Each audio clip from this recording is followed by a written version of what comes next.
почитувани граѓани, почитувани новинари.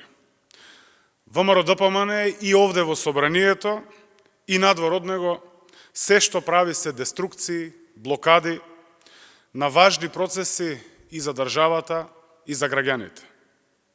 Се, буквално се кај ВМРО-ДПМН и Мицкоски се сведува единствено на еден збор – блокада.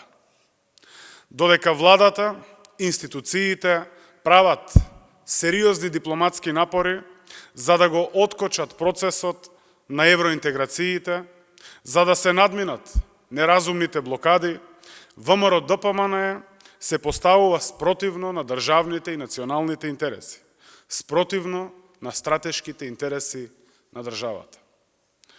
Нивните најави за блокирање сообраќајници низ државата се само уште една потврда колку Христијан Мицкоски и ВМРО-ДПМН се деструктивни и антинародни. Проблемот е што ВМРО-ДПМН вака се однесува и во собранието, па блокира и нов клинички центар, како што блокираше и закони за антикризна поддршка на граѓаните и стопанството, финансирање на здравствени установи среде криза. ВМРО-ДПМН е овде во собранието, блокира закон со кој над 3000 наставни и стручни соработници ќе добијат вработување на неопределено време.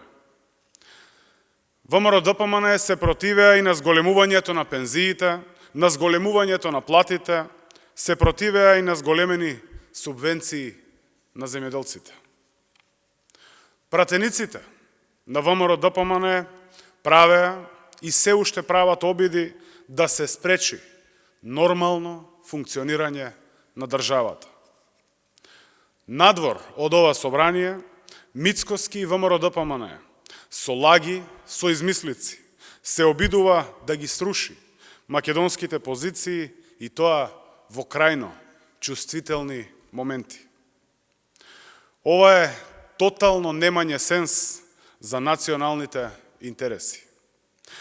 Ова е саботирање на напорите да добиеме меѓувладина конференција во исклучително чувствителен период на меѓународни напори за премостување на блокадата во Европската Унија.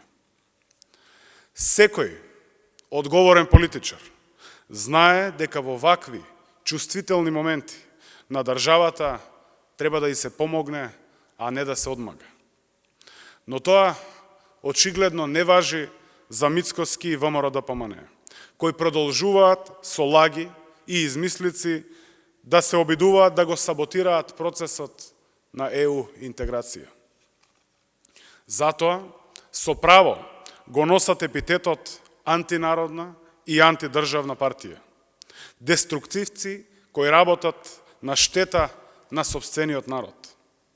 Токму заради таквиот однос, редовно се казнувани од граѓаните и ќе продолжат да бидат казнувани, затоа што освен блокади и деструкции, друго нешто и не нудат.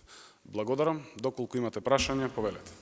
Верувате ли дека Мицкоски може својот рейтинг како опозиционер да го стави на тест со оглед на фактот дека тој вчера тврдеше дека информациите околу преговорите се од дипломатски извори од Софија и од Брисел?